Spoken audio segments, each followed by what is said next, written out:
All right, we are ready to continue to read Wonder. All right, and the last thing we read yesterday was when Henry was trying to open up the lock, and he was getting frustrated, but he definitely was not asking Augie for help. So this chapter is called Around the Room. Miss Petosa told us a little about who she was. It was boring stuff about where she originally came from and how she always wanted to teach. Then she left her job on Wall Street about 6 years ago to pursue her dream and teach kids. She ended up asking if anyone had any questions, and Julian raised his hand. Yes. She had to look at the list to remember his name. Julian. That's cool about how you're pursuing your dream, he said. Thank you. You're welcome. He smiled proudly. Remember that little thing that we know about Julian is that he really is really nice around adults, so now he's doing that again. Okay, so why don't you tell us a little bit about yourself, Julian? Actually, here's what I want everyone to do. Think of two things you want other people to know about you. Think of two things you want other people to know about you. Actually, wait a minute. How many of you came from Breacher Lower School? About half of the kids raised their hand. Okay, so a few of you already know each other, but the rest of you, I guess, are new to the school, right? Okay, so everyone think of two things that you want other people to know about you. And if you know some of the other kids, try to think of things they don't already know about you. Okay? Okay. So let's start with Julian, and we'll go around the room. Julian scrunched up his face and started tapping his forehead like he was thinking really hard. Okay, whenever you're ready, Miss Petosa said. Okay, so number one is that do me a favor. Do me a favor and start with your names, okay? Miss Petosa interrupted. It'll help me remember everyone. Okay. So my name is Julian, and the number one thing I'd like to tell everyone about myself is that I got Battleground Mystic for my Wii, and it's totally awesome. And the number two thing is that we got a ping pong table this summer. Very nice. I love ping pong, said Miss Petosa. Does anyone have any questions for Julian? Is Battleground Mystic multiplayer or one player, said the kid named Miles.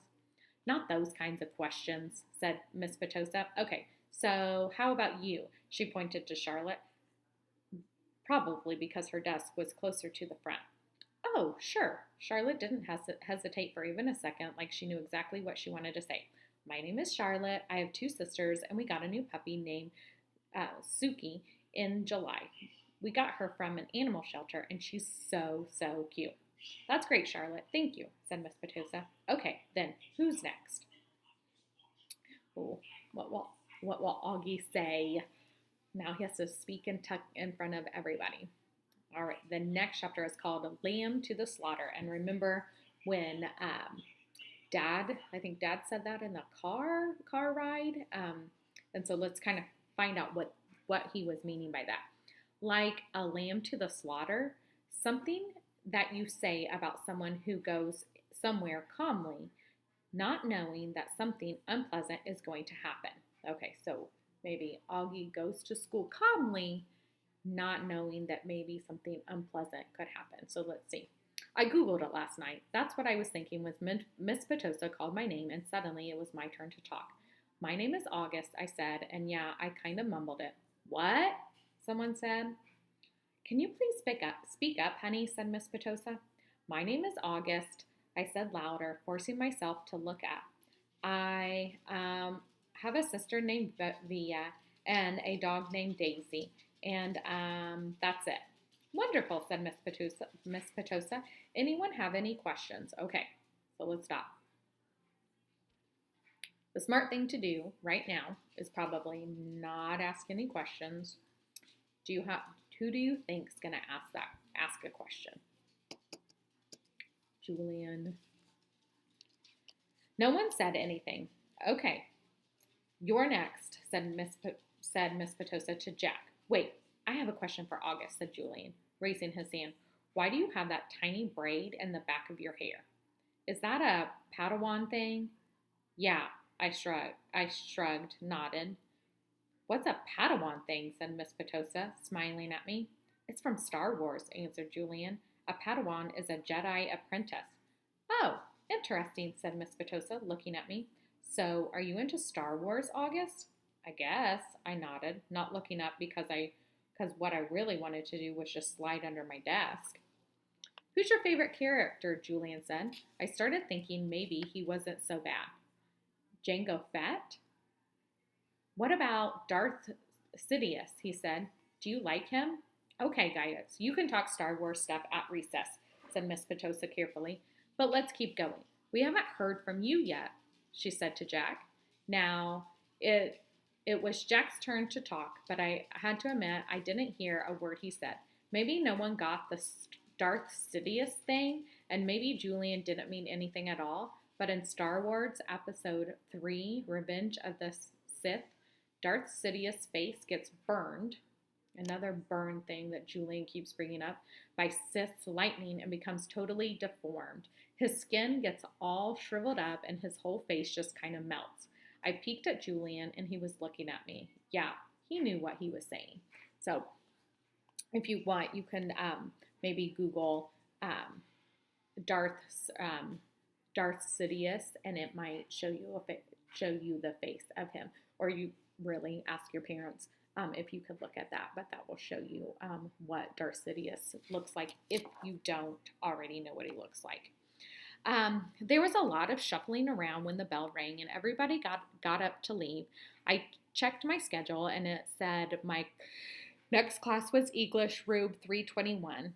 I didn't stop to see if anyone else from my homeroom was going my way. I just zoomed out of the class and down the hall and sat down as far from the front as possible. The next teacher, a really tall man with a yellow beard, was writing on the chalkboard.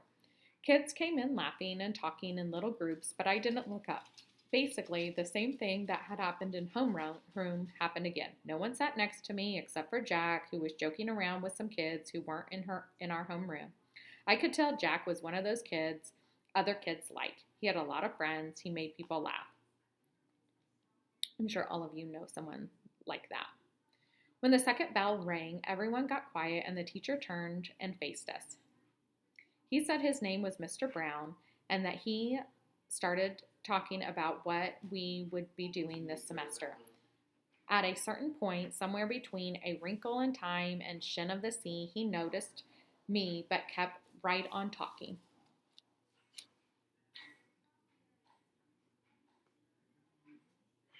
I was mostly doodling in my notebook while he talked, but every once in a while I would sneak to look at the other students. Charlotte was in the class, so were Julian and Henry. Miles wasn't. Mr. Brown had written on the chalkboard in big block letters, P-R-E-C-E-P-T. Okay, everybody, write this down at the top of the very first page in your English notebook.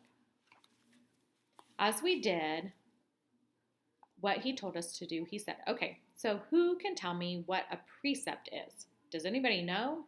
No one raised their hands. Mr. Brown smiled, nodding, and turned around to write on the chalkboard again. Precepts. They equal rules about really important things. Like a motto, someone called out. Like a motto, said Mr. Brown, nodding as he continued writing on the board. Like a famous quote. Like a line from a fortune cookie. Any saying or ground rule that can motivate you. Basically, a precept is anything that helps guide us when making decisions about really important things. We wrote all that on the chalkboard and then turned around and faced us.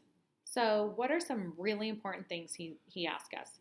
A few kids raised their hands, and as he pointed at them, they gave their answers, which he wrote on the chalkboard in really, really sloppy handwriting. Rules, schoolwork, homework. What else? He said as he wrote, not even turning around. Just call things out. He wrote everything down that people called out. Family, parents, pet. One girl called out the environment. He wrote on the chalkboard and added our world. Sharks because they eat dead things in the ocean, said one of the boys. A kid named Reed, Mr. Brown wrote down sharks, bees, seatbelts, recycling, friends. Okay, said Mr. Brown, writing all those things down. He turned around when he finished writing to face us again. But no one's named the most important thing of all. We all looked around, out of ideas. God, said one kid, and I could tell that even though Mr. Brown wrote God down, that wasn't the answer he was looking for. Without saying anything, he wrote down who we are. Who we are, he said, underlining each word as he said it. Who we are. Us, right? What kind of people are we? What kind of person are you? Isn't that the most important thing of all? Isn't that the kind of question we should be asking ourselves all the time? What kind of person am I? Did anyone happen to notice the plaque next to the door of the school? Anyone read what it said? Anyone? He looked around, but no one knew the answer. It says, "Know thyself," he said, smiling and nodding. And learning who you are is what you're here to do. I thought we were here to learn English, Jack cracked, which made everyone laugh. Oh, yeah, that too, Mr. Brown answered, which I thought was very cool of him. He turned around and wrote in a big, huge block letters that spread out all across the chalkboard, Mr. Brown's September Precept. When given the choice between being right or being kind, choose kind. Okay, so everybody, he said, facing us again, I want you to start a brand new section in your notebooks and call it Mr. Brown's Precepts. He kept talking as we did what he was telling us to do. Put today's date at the top of the first page, and from now on, at the beginning of every month, I'm going to write a new Mr. Brown precept on the chalkboard, and you're going to write it down in your notebook. Then we're going to discuss what that precept and what it means. And at the end of the month, you're going to write an essay about it, about what it means to you. So at the end of the year, you'll have your own list of precepts to take with you. Over the summer, I ask all my students to come up with their very own personal precept. Write it on a postcard and mail it to me from wherever you are going on your summer vacation. People really do that, said one girl whose name I didn't know. Oh, yeah, he said. People really do that. I've had students send me new precepts years after they graduated from this school, actually. It's pretty amazing. He pushed and stroked his beard. But anyway, next summer seems like a long way off, I know, he joked, which made us laugh. So everybody relax a bit while I take attendance, and then when we're finished with that, I'll start telling you all the fun stuff we're going to be doing this year in English. He pointed to Jack, then he said this, which was so funny. So we all laughed at that. As I wrote down Mr. Brown's September precept, I suddenly realized that I was going to like school, no matter what. Yay, Augie's gonna like school. So exciting. All right, I will read one more chapter, and it is called Lunch. Vaya had warned me about lunch in middle school, so I guess I should have known it would be hard. I just hadn't expected it to be this hard. Basically, all the kids from all the 5th grade classes poured into the cafeteria at the same time, talking loudly and bumping into one another while they ran to different tables. One of the lunchroom teachers said something about no saving seats allowed, but I didn't know what she meant, and maybe no one else did either, because just about everybody was saving seats for their friends. I tried to sit down at one table, but the kid in the next chair said, "Oh, sorry, but somebody else is sitting here." So in middle school, you just get to sit where you want to sit.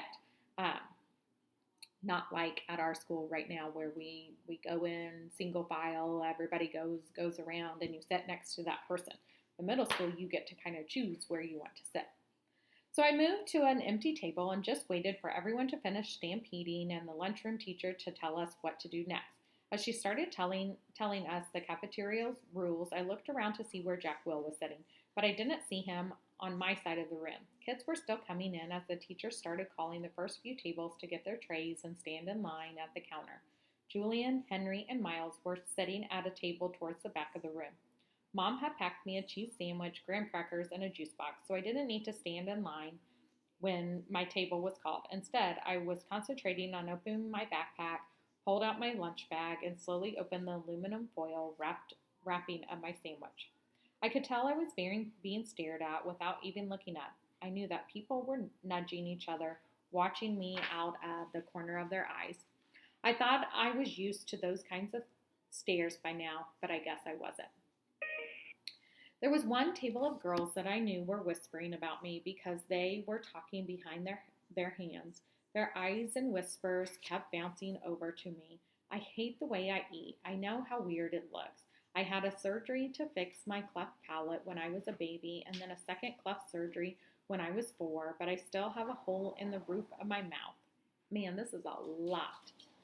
And even though I had jaw realignment surgery a few years ago, I have to chew food in the front of my mouth. I didn't even realize how this looked until I was at a birthday party once, and one of the kids told the mom of the birthday party he didn't want to sit next to me because I was too messy with all the food crumbs shooting out of my mouth. I know the kid wasn't trying to be mean, but he got in big trouble later, and his mom called my mom that night to apologize. When I got home from the party, I went to the bathroom mirror and started eating a saltine cracker to see what it looked like when I was chewing. The kid was right. I eat like a tortoise.